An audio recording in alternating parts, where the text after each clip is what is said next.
When this customer placed the order, they asked for a pink heart ruffle cake with some sort of floral aspects added in any color to match. I love when customers give us a few specific details that they want included, but then just trust us to do the rest. Sometimes when a customer provides a specific picture, they just have that image stuck in their head, and then you feel like as the decorator, you can't make any changes really to the cake because that's exactly what they're expecting you to make. So it's always nice to just have creative freedom within the details that they gave you to just do whatever you want.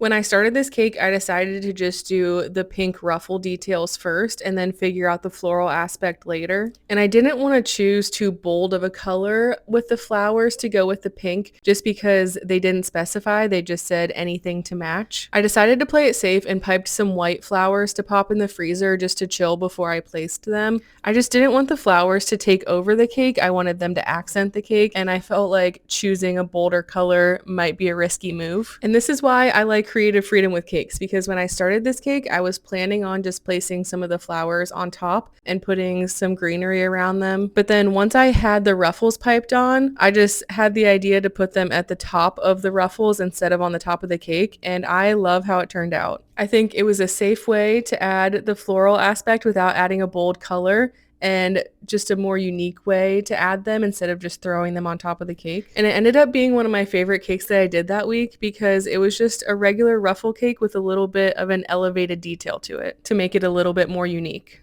On the top of the cake, they wanted 30 written out in script, so I went ahead and did that in the lighter pink color so that it would pop a little bit more, and this was the final result. Let me know if you think I made the right decision with adding the flowers.